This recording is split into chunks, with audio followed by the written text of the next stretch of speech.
Hi everyone, welcome to Sirsi webs YouTube channel. ಇವತ್ತು ಮಾರ್ನಿಂಗೇ log start ಮಾಡಿದ್ದೆ.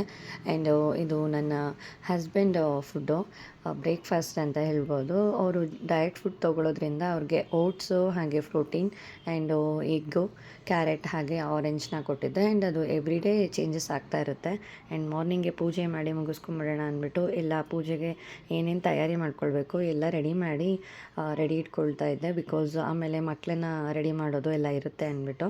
ಸೊ ಫಸ್ಟ್ ಪೂಜೆ ಒಂದು ಮುಗಿಸ್ಕೊಂಡ್ಬಿಟ್ರೆ ಆಮೇಲೆ ಬೇರೆ ಕೆಲಸ ಮುಗಿಸ್ಕೊಳ್ಬೋದು ಅಂತ ಹೇಳಿ ನನಗೆ ಪೂಜೆ ಕೆಲಸ ಇದ್ದಿದ್ದರಿಂದ ನನ್ನ ಸಿಸ್ಟರೇ ಮಕ್ಕಳಿಗೆಲ್ರಿಗೂ ಕೂಡ ಸ್ನಾನ ಮಾಡಿಸಿ ಕಳಿಸಿದ್ರು. ಆ್ಯಂಡ್ ಈಗ ಅವ್ರನ್ನ ನಾನು ಫ್ರೆಶ್ ಅಪ್ ಮಾಡಿ ರೆಡಿ ಮಾಡಿಬಿಟ್ರೆ ಕೆಲಸ ಎಲ್ಲ ಕಂಪ್ಲೀಟ್ ಆಗೋಗ್ಬಿಡುತ್ತೆ. ಆ್ಯಂಡ್ ಅವರು ಕೂಡ ಫ್ರೆಶ್ ಆಗಿ ಟಿಫನ್ ಮಾಡ್ಕೊಳ್ಬೋದು ಅಂತ ಹೇಳಿ. ಅದು ಜಾಯಿಂಟ್ ಫ್ಯಾಮಿಲಿ ಆಗಿರೋದ್ರಿಂದ ಅಷ್ಟಾಗಿ ಕಷ್ಟ ಅಂತ ಅನ್ಸೋದಿಲ್ಲ. ಬಿಕಾಸ್ ನಾನು ಒಂದು ವರ್ಕಲ್ಲಿ ಬ್ಯುಸಿ ಇರುವಾಗ ನನ್ನ ಸಿಸ್ಟರ್ ಆ ಒಂದು ವರ್ಕನ್ನು ಕಂಪ್ಲೀಟ್ ಮಾಡ್ತಾರೆ. ಹಾಗೆ ಅವರು ಬ್ಯುಸಿ ಇರುವಾಗ ನಾನು ಆ ಒಂದು ವರ್ಕನ್ನು ಕಂಪ್ಲೀಟ್ ಮಾಡ್ತೀನಿ. ಹಾಗಾಗಿ ಇಬ್ಬರು ಕೂಡ ಅಂಡರ್ಸ್ಟ್ಯಾಂಡಿಂಗಿಂದ ವರ್ಕನ್ನು ಮಾಡಿ ಮುಗಿಸ್ಕೊಳ್ಳೋದ್ರಿಂದ ನಮಗೆ ಅಷ್ಟು ಕಷ್ಟ ಅಂತೇಳಿ ಅಂತ ಅನಿಸೋದಿಲ್ಲ. ಸೊ ಫೈನಲಿ ಮಕ್ಕಳನ್ನೆಲ್ಲ ಫ್ರೆಶ್ ಅಪ್ ಮಾಡಿಕೊಂಡು ಅವ್ರಿಗೆ ಟಿಫನ್ ತಿನ್ನಿಸ್ಕೊಂಡು ಅವ್ರನ್ನ ಆಟ ಆಡೋದಕ್ಕೆ ಬಿಟ್ವಿ. ಬಿಕಾಸ್ ನಮ್ಮ ಅಡುಗೆ ಕೆಲಸಗಳೆಲ್ಲ ಸ್ಟಾರ್ಟ್ ಮಾಡ್ಕೊಳ್ಬೇಕಾಗತ್ತಲ್ವ, ಹಾಗಾಗಿ. ಆ್ಯಂಡ್ ಇವತ್ತು ಲಿಹಾನ್ ಬರ್ಡೇ ಕೂಡ ಇತ್ತು. ಸೊ ಲಿಹಾನ್ ಬರ್ಡೇ ಇರೋದ್ರಿಂದ ಸ್ಪೆಷಲ್ ಅಡುಗೆ ಕೂಡ ಮಾಡಬೇಕಾಗಿತ್ತು, ಹಾಗಾಗಿ. ಆ್ಯಂಡ್ ಇವತ್ತು ಮಂಡೇ ಆಗಿರೋದ್ರಿಂದ ನಾವು ನಾನ್ ವೆಜ್ ತಿನ್ನೋದಿಲ್ಲ, ಹಾಗಾಗಿ ನಾನ್ ವೆಜ್ ಏನು ಪ್ರಿಫರ್ ಮಾಡಲಿಲ್ಲ. ಆಲ್ಮೋಸ್ಟ್ ವೆಜ್ಜಲ್ಲೇ ಕೆಲವೊಂದು ಸ್ಪೆಷಲ್ ಅಡುಗೆ ಮಾಡೋಣ ಅಂತ ಹೇಳ್ಬಿಟ್ಟು ಡಿಸೈಡ್ ಆಗಿದ್ವಿ. ಆ್ಯಂಡ್ ಮಕ್ಕಳನ್ನ ಇಟ್ಕೊಂಡು ನಾವು ಅಡುಗೆ ಕೆಲಸ ಎಲ್ಲ ಮಾಡೋದು ಸಖತ್ತು ಕಷ್ಟ. ಬಿಕಾಸ್ ನಮಗೆ ಕೆಲಸಗಳಾಗೋದಕ್ಕಿಂತ ಹೆಚ್ಚಾಗಿ ಮಕ್ಕಳನ್ನ ಮೇಂಟೈನ್ ಮಾಡೋದು, ಹಾಗೆ ಮಕ್ಕಳನ್ನ ನೋಡ್ಕೊಳ್ಳೋದೇ ನಮಗೆ ಟೈಮ್ ಆಗೋಗ್ಬಿಡುತ್ತೆ. ಮಕ್ಕಳು ಕೊಡುವಂತಹ ಖುಷಿ, ಪ್ರೀತಿ ಇನ್ನೆಲ್ಲೂ ಸಿಗೋದಿಲ್ಲ ಅಂತೇಳಿ ಹೇಳ್ಬೋದು. ಆ ಒಂದು ಮಕ್ಕಳ ಚೈಲ್ಡ್ಹುಡ್ ಅನ್ನೋದು ವೆರಿ ಪ್ರಿಕಾಷಿಯಸ್ಸು. ಸೊ ಪ್ರತಿಯೊಬ್ಬ ತಂದೆ ತಾಯಿ ಕೂಡ ಆ ಒಂದು ಮಕ್ಕಳ ಒಂದು ಚೈಲ್ಡ್ಹುಡ್ ಅನ್ನೋದೇನಿದೆ ಅದನ್ನು ಖಂಡಿತ ಎಂಜಾಯ್ ಮಾಡಬೇಕಾಗುತ್ತೆ. ಬಿಕಾಸ್ ಅದನ್ನು ಮತ್ತೆ ಕಳ್ಕೊಂಡ್ರೆ ಮತ್ತೆ ಯಾವತ್ತೂ ನಮಗೆ ಆ ಒಂದು ಚೈಲ್ಡ್ಹುಡ್ ಮೆಮೊರೀಸ್ ಅನ್ನೋದು ಸಿಗೋದಿಲ್ಲ. ನನ್ನ ಹಸ್ಬೆಂಡು ಆನ್ಲೈನಲ್ಲಿ ಆರ್ಡರ್ ಮಾಡಿ ಒಂದು ಫ್ರೂಟ್ನ ತರಿಸಿದ್ರು. ಈ ಹಣ್ಣನ್ನು ನಾನು ಫಸ್ಟ್ ಟೈಮ್ ನೋಡಿದ್ದು. ಇದ್ರ ನೇಮು ಪನ್ನೀರ್ ಹಣ್ಣು ಅಂತ ಹೇಳ್ತಾರಂತೆ.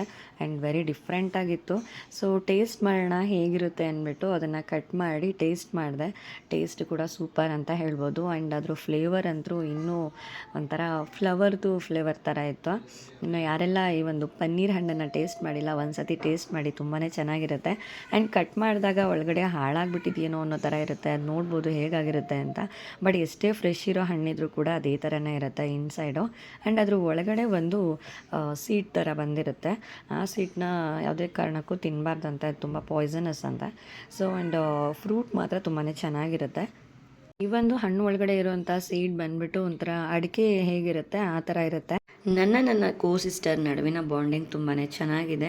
ಆ್ಯಂಡ್ ನಮ್ಮ ಮನೆಗೆ ಯಾವುದೇ ರಿಲೇಟಿವ್ಸ್ ಬಂದರೂ ಕೂಡ ಅವ್ರು ಅದನ್ನೇ ಹೇಳ್ತಾ ಇರ್ತಾರೆ, ನೀವಿಬ್ಬರು ಊರ್ಗಿತ್ತಿಯರು ತುಂಬಾ ಚೆನ್ನಾಗಿದ್ದೀರಾ, ನಿಮ್ಮ ಬಾಂಡಿಂಗ್ ತುಂಬಾ ಚೆನ್ನಾಗಿದೆ, ಲೈಫ್ ಲಾಂಗ್ ನಿಮ್ಮ ಒಂದು ಬಾಂಡಿಂಗ್ ಹೀಗೆ ಇರಲಿ ಅಂತ ಹೇಳಿ ಹೇಳ್ತಾ ಇರ್ತಾರೆ. ಸೊ ನಮ್ಮಿಬ್ಬರ ನಡುವೆ ಹಾಗೇ ಇದೆ ನಮ್ಮ ಒಂದು ಬಾಂಡಿಂಗು.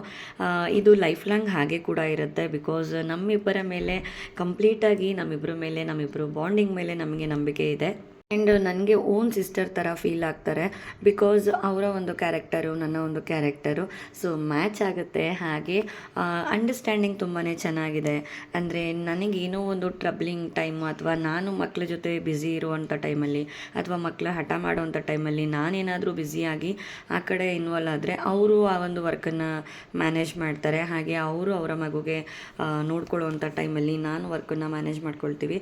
ಹಾಗೆ ಮನೇಲೂ ಕೂಡ ಅಷ್ಟೇ, ಮನೇಲಿರೋಂಥ ವರ್ಕನ್ನು ಕೂಡ ಇಬ್ಬರು ಕೂಡ ಡಿವೈಡ್ ಮಾಡಿಕೊಂಡು ಆ ಒಂದು ವರ್ಕನ್ನೆಲ್ಲ ಕಂಪ್ಲೀಟ್ ಮಾಡ್ಕೊಳ್ತೀವಿ. ಹಾಗಾಗಿ ಇಬ್ಬರು ನಡುವೆ ಯಾವುದೇ ಥರ ಮಿಸ್ಅಂಡರ್ಸ್ಟ್ಯಾಂಡಿಂಗ್ ಅನ್ನೋದು ಇದುವರೆಗೂ ಬಂದಿಲ್ಲ. ಸೊ ಅವರ ಒಂದು ಮದುವೆ ಆಗಿ 3 ಇಯರ್ಸ್ ಆಗ್ತಾ ಬಂತು. ಆಲ್ಮೋಸ್ಟ್ 3 ಇಯರ್ಸಿಂದ ಕೂಡ ಅಷ್ಟೇ ನಮ್ಮ ಒಂದು ಬಾಂಡಿಂಗ್ ಹೀಗೇ ಇದೆ. ಒಂದು ದಿವಸಕ್ಕೂ ಕೂಡ ಯಾವುದೇ ಥರ ಮಿಸ್ಅಂಡರ್ಸ್ಟ್ಯಾಂಡಿಂಗ್ ಅನ್ನೋದು ಬಂದಿಲ್ಲ. ಅವ್ರನ್ನ ನಾನು ಅರ್ಥ ಮಾಡ್ಕೊಂಡಿದ್ದೀನಿ, ಹಾಗೆ ನನ್ನನ್ನು ಅವರು ಅರ್ಥ ಮಾಡ್ಕೊಂಡಿದ್ದಾರೆ. ಹಾಗಾಗಿ ನಮ್ಮಿಬ್ಬರ ನಡುವೆ ಇರುವಂತಹ ಬಾಂಡಿಂಗ್ ತುಂಬಾ ಚೆನ್ನಾಗಿದೆ. ಆ್ಯಂಡ್ ಈ ಒಂದು ಬಾಂಡಿಂಗ್ ಲೈಫ್ ಲಾಂಗ್ ಹೀಗೆ ಕೂಡ ಇರುತ್ತೆ. ಮನೆಯಲ್ಲಿರುವಂಥ ಹೆಣ್ಮಕ್ಳು ಹೊಂದ್ಕೊಂಡು ಅಂಡರ್ಸ್ಟ್ಯಾಂಡಿಂಗಲ್ಲಿ ಹೋದರೆ ಆ ಇಡೀ ಮನೆ ಚೆನ್ನಾಗಿರುತ್ತೆ.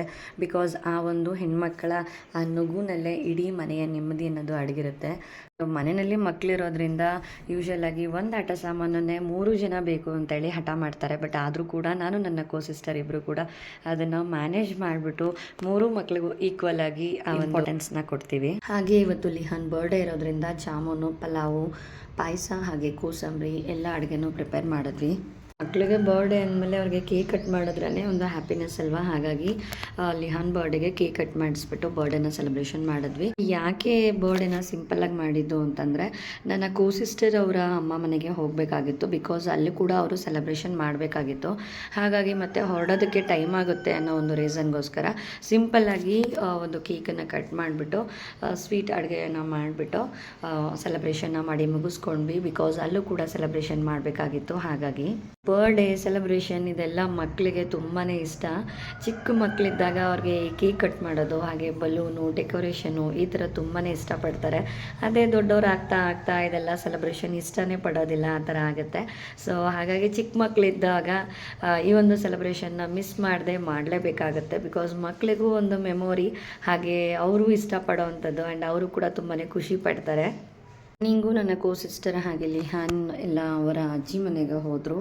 ಹಾಗಾಗಿ ನಾವು ಕೂಡ ಫ್ರೆಶ್ ಅಪ್ ಆಗಿ ಪೂಜೆ ಮಾಡಿ ಮುಗಿಸ್ಬಿಟ್ಟು ಸ್ವಲ್ಪ ಬಗಲ್ಗುಂಟೆಗೆ ಹೋಗಬೇಕಾಗಿತ್ತು.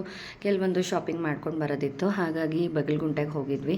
ಸೊ ಆಲ್ರೆಡಿ ಈವ್ನಿಂಗ್ ಆಗಿರೋದ್ರಿಂದ ಬೇಗನೆ ನಮಗೆ ಬೇಕಾದಂಥ ಹಣ್ಣು, ಫ್ರೂಟ್ಸು, ವೆಜಿಟೇಬಲ್ಸು ಎಲ್ಲ ಏನೇನು ಬೇಕು ಎಲ್ಲನೂ ತೊಗೊಂಡು ಅಲ್ಲಿಂದ ಬೇಗನೆ ಮನೆಗೆ ಬಂದ್ವಿ. ಮಕ್ಕಳನ್ನ ಕರ್ಕೊಂಡು ಹೊರಗಡೆ ಹೋಗೋದಂತೂ ನಿಜಕ್ಕೂ ನಾವು ಅಂದ್ಕೊಂಡಂಗಿರಲ್ಲ.